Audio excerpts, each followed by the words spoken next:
Once upon a midnight dreary, while I pondered weak and weary over many a quaint and curious volume of forgotten lore, while I nodded, nearly napping, when suddenly there came a tapping, as of someone gently rapping at my chamber door.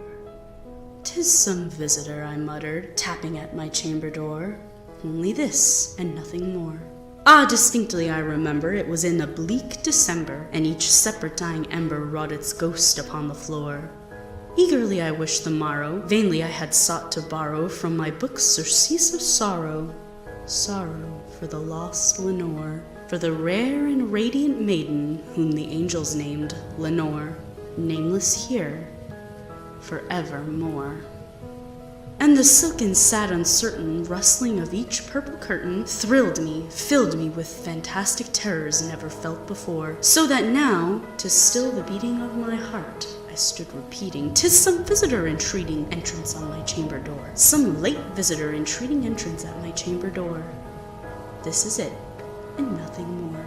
Presently my soul grew stronger, hesitating then no longer. "Sir," said I, "or madam, truly your forgiveness I implore. But the fact is I was napping, and you came so gently rapping, and so faintly you came tapping at my chamber door, that I scarce was sure I heard you." Here I opened wide the door. Darkness there, and nothing more. Deep into that darkness peering, long I stood there, wondering, fearing, doubting, dreaming dreams no mortal ever dared to dream before. But the silence was unbroken, and the stillness gave no token, and the only word there spoken was the whispered word, "Lenore." This I whispered, and an echo murmured back the word, "Lenore." Merely this, and nothing more. Back into the chamber turning, all my soul within me burning, soon again I heard a tapping somewhat louder than before. "Surely," said I, "surely this is something at my window lattice. Let me see then what thereat is, and this mystery explore. Let my heart be still a moment, and this mystery explore. 'Tis the wind and nothing more."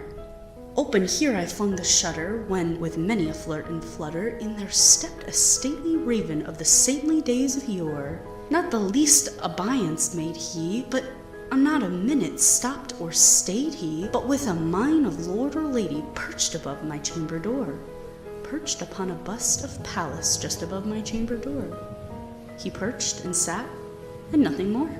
Then this ebony bird, beguiling my sad fancy into smiling by the grave and stern decorum of the countenance it wore, "Though my crest be shorn and shaven, thou," I said, "art sure no craven, ghastly, grim, and ancient raven, wandering whom those nightly shores? Tell me what thy lordly name is in the night's Plutonian shore." Quoth the raven, "Nevermore." Much I marveled at this ungainly fowl, to hear discourse so plainly, though its answer little meaning, little relevancy bore, for we cannot help agreeing that no living human being ever yet was blessed with seeing a bird above his chamber door, bird or beast upon the sculptured bust above his chamber door, with such a name as Nevermore.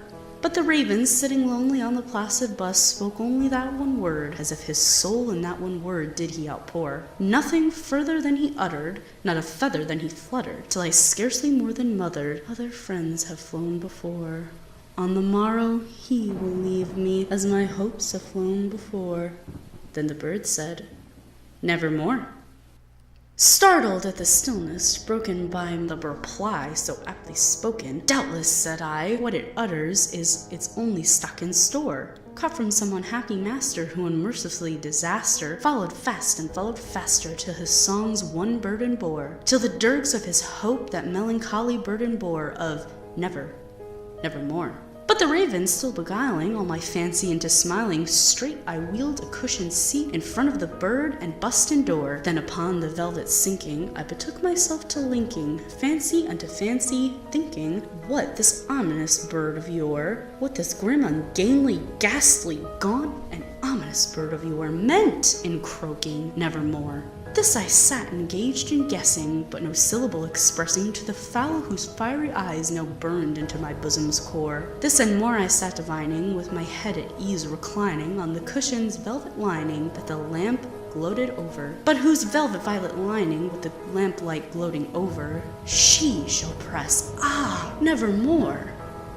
Then, methought the air grew denser, perfumed from an unseen censer, swung by seraphim whose footfalls tinkled on the tufted floor.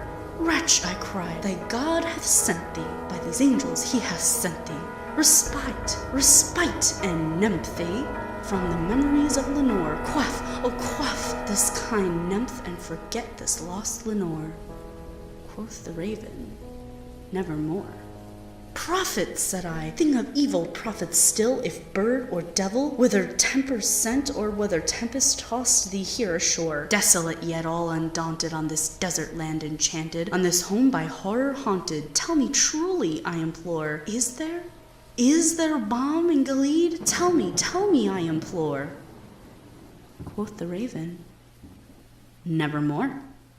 Prophet, said I, thing of evil, prophet still, if bird or devil, by that heaven that bends above us, by that God we both adore, tell this soul with sorrow laden, if within the distant Aidenn it shall clasp a saint maiden whom the angels named Lenore, clasp a rare and radiant maiden whom the angels named Lenore.